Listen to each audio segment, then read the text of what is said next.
تو مجھے یہ بات پھیکی سی معلوم ہوتی ہے، اس میں کوئی بات نہیں ہے۔ سب سے پہلی بات تو میں یہاں پر یہ کہنا چاہوں گا، آپ اس بات پر غور کیجئے کہ اگر یہ ساری باتیں ختم ہو چکی ہیں تو مسیح جس کی ہم قوم کہلاتے ہیں اور ہم کہتے ہیں مسیح نے ختم کر دیا ہے سب کچھ، شریعت ختم ہو چکی ہے، تو جب خداوند اپنی 1000 سالہ بادشاہت میں واپس آئیں گے تو آخر وہ شریعت کی ان عیدوں کو منانے کا حکم کیوں دیں گے؟ اگر ان عیدوں کا واسطہ ختم ہو چکا ہے تو کیوں اسے دوبارہ سے جو ہے وہ رائج کرنے کے لیے کہیں گے؟ کیوں خداوند دوبارہ سے ساری قوموں کو اس عید پر جمع ہونے کے لیے کہیں گے؟ کیوں خداوند شریعت کی اس عید کو بحال کریں گے اور اسے قیام بخشیں گے؟ اور صرف قیام ہی نہیں بلکہ جیسا لکھا ہے کہ وہ لڑکا لوہے کے عصا سے، وہ لوہے کے عصا سے سب قوموں پر حکومت کرے گا۔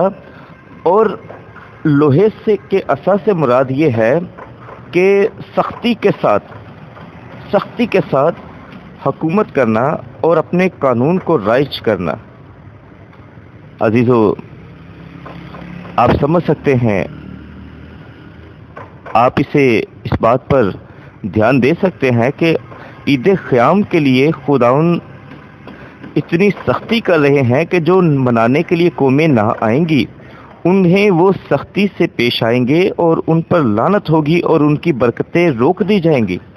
تو اس کا مطلب تو پھر یہی ہوا نا کہ عید قیام کے لیے خداوند اپنے لوہے کے عصا کو استعمال کر رہے ہیں، اور عید قیام تو شریعت کی ہے، اور جب شریعت کی ہے تو اس کا مطلب صاف یہ ہوا کہ شریعت کو قائم کرنے کے لیے، شریعت کے احکام کی تابعداری کے لیے وہ لوہے کے عصا کو استعمال کریں گے۔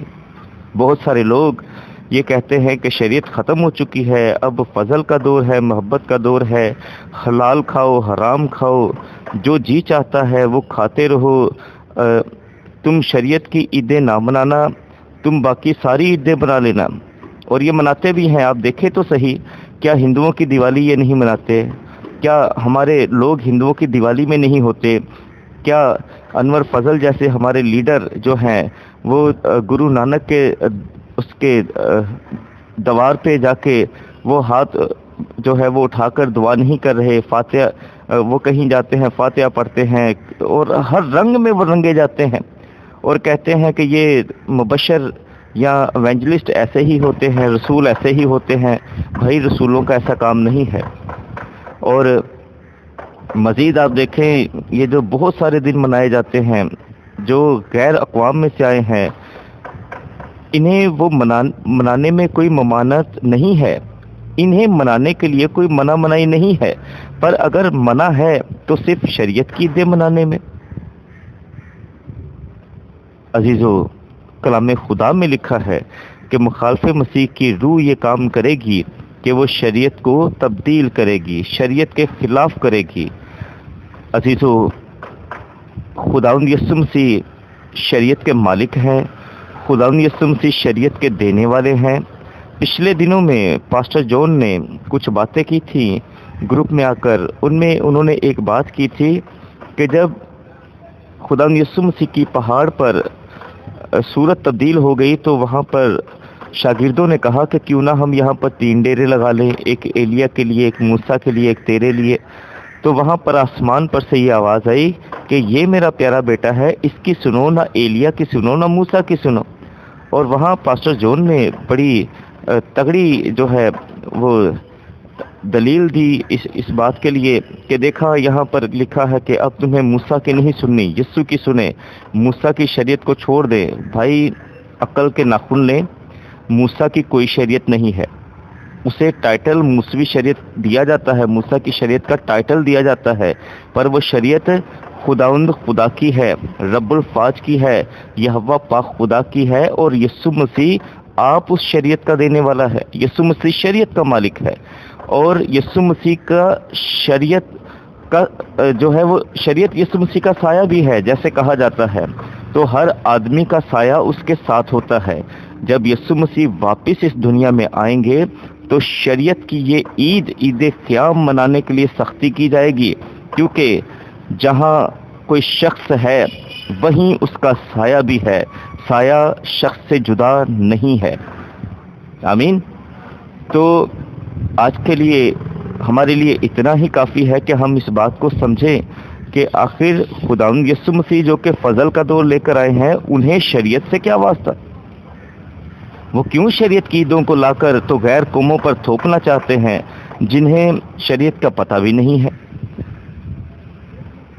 سوچے اس بات پر میں آپ کو یہ بتا دینا چاہتا ہوں کہ یہاں پر معاملہ یہ ہے کہ خداوند یسوع مسیح شریعت کے مالک ہیں، اور وہ شریعت کا نفاذ کریں گے جب وہ اس زمین پر آئیں گے، اور 1000 سالہ بادشاہت میں،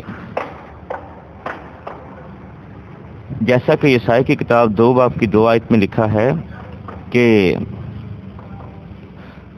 شریعت جو ہے کوہ سیون سے صادر ہوگی، اور یروشلم سے خدا کا کلام جو ہے وہ سکھایا جائے گا۔ وہاں یہی بات ہے کہ آخری وقت میں شریعت ہی سکھائی جائے گی، شریعت ہی کی تابعداری کرائی جائے گی، شریعت ہی کے مطابق جو ہے وہ لوگوں کو اپنے اعمال درست کرنے ہوں گے۔ انہیں چیک کرنے کے لیے آخری عدالت بھی شریعت کے مطابق ہوگی، چیک کیا جائے گا قوانین کے مطابق کہ آیا خدا کے قانون کے مطابق کسی نے عمل کیا ہے یا کہ نہیں کیا ہے۔ یہاں تک کہ خداوند یسوع مسیح نے ایک بار یہ کہا کہ جب آسمان کی بادشاہی میں لوگ جمع ہوں گے، اس کے لوگ بھی جمع ہوں گے، تو وہ بھیڑوں اور بکریوں کو جدا کرے گا، اور وہاں پر لوگ اس سے یہ کہیں گے کہ اے خداوند، ہم نے تیرے نام سے بدروحوں کو نکالا، ہم نے یہ کام کیا، ہم نے وہ کام کیا۔ تو خداوند یسوع مسیح وہاں پر ان سے یہ کہیں گے